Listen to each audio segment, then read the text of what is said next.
বিরতির পর স্বাগত।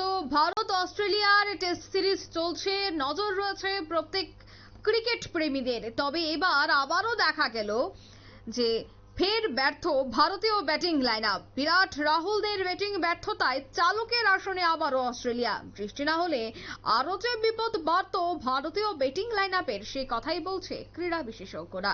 আরো বিস্তারিত জানবো, টেলিফোন লাইনে যুক্ত হয়ে গেছে ক্রীড়া সাংবাদিক বিপ্লব চন্দ্র। বিপ্লব দা, এই মুহূর্তে কি দেখতে পাচ্ছ, পরিসংখ্যান কি বলছে?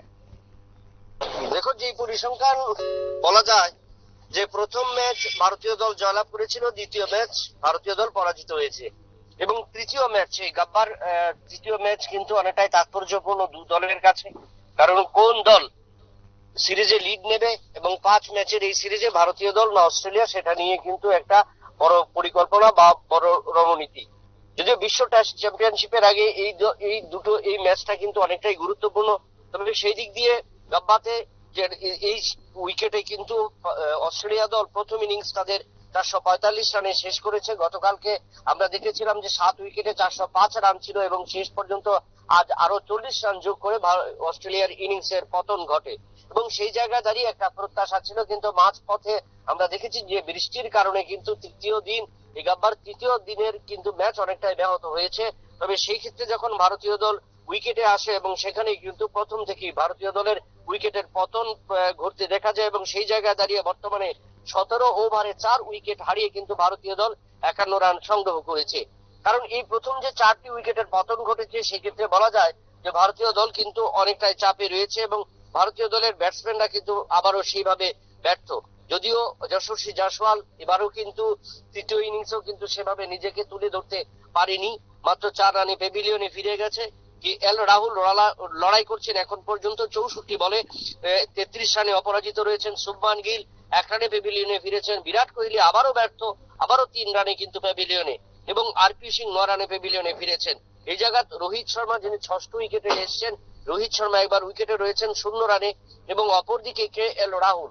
এখন দেখার বিষয় যে এই 6ষ্ঠ উইকেটে এই দুই জুটি কতটুকু ভারতীয় দলকে টেনে নিয়ে যেতে পারে উপরের দিকে। কারণ এই জুটির যদি পতন ঘটে যায়, দ্রুত প্যাভিলিয়নে ফিরে যায়, তাহলে কিন্তু এই ভারতীয় দল আর বেশি দূর এগুতে পারবে না এবং সেক্ষেত্রে ভারতীয় দলের পরাজয় নিশ্চিত, বা এই তৃতীয় টেস্টে কিন্তু ভারতীয় দল পরাজয়ের সম্মুখীন হবে।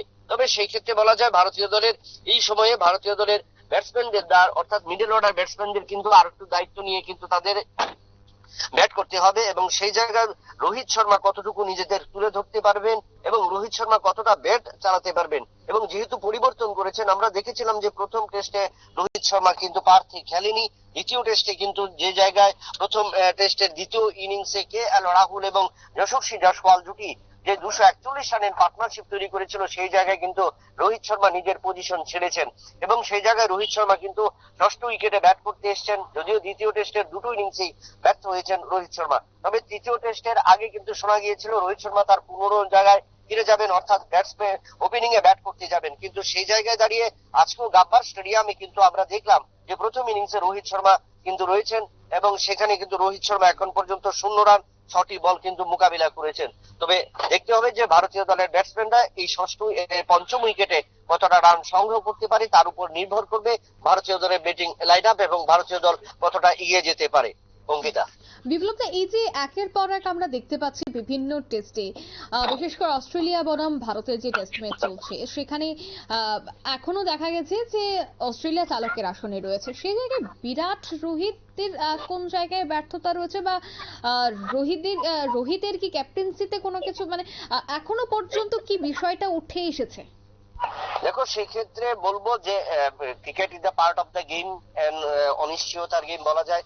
সেক্ষেত্রে বিভিন্ন ক্ষেত্রে বিভিন্ন ক্রিকেটারদের উত্থান পতন হতে পারে এবং সেই অনিশ্চয়তার গেমের মধ্যে একটা ছন্দপতন ঘটেছে। বিরাট কোহলিকে অনেকদিন আমরা দেখেছি যে লাইনের বাইরে কিন্তু রানের বাইরে রয়েছেন। অপরদিকে রোহিত শর্মা যেটা রানের বাইরে ছিলেন এবং সেই জায়গায় কিন্তু তিনি রান করেছেন বা করছেন।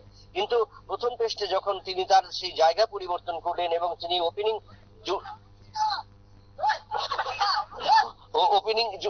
জুটি থেকে তিনি চলে এলেন 6 নম্বরে ব্যাট করতে, সেই জায়গায় এসে দাঁড়িয়ে এখন তাকে দায়িত্ব নিতে হবে এবং নিজেকে প্রমাণ করতে হবে রোহিত শর্মা কতটুকু নিজে আত্মবিশ্বাসী এবং রোহিত শর্মা নিজেকে কতটুকু বেশি নিজেকে তুলে ধরতে পারেন, কারণ তার উপরই ডিপেন্ড করবে ভারতীয় দল। তবে সেই জায়গায় প্রথম সারির ব্যাটসম্যানদের যে এই ছন্দপতন, প্রথম সারির এই ব্যাটসম্যানরা নিজেদের যে ছন্দ থেকে যখন সরে যাচ্ছেন, সেটা কিন্তু একটা ভাববার বিষয়। কারণ বিশ্ব টেস্ট চ্যাম্পিয়নশিপের আগে ভারতীয় দল যতটা নিজেদের উপর নির্ভর করবে, তার বেশি নির্ভর করতে হবে সেই প্রথম সারির ব্যাটসম্যানদের, বিশেষ করে বিরাট কোহলি, রোহিত শর্মা। কারণ যাদেরকে আমরা একটা তকমা দিয়ে রেখেছি যে চেস অফ দা রান বা চেসম্যান বা হিটম্যান হিসেবে, সেই জায়গায় কিন্তু আজকে বিরাট কোহলিকে চেসম্যান বা রোহিত শর্মাকে হিটম্যান হিসেবে আমরা দেখতে পাচ্ছি না।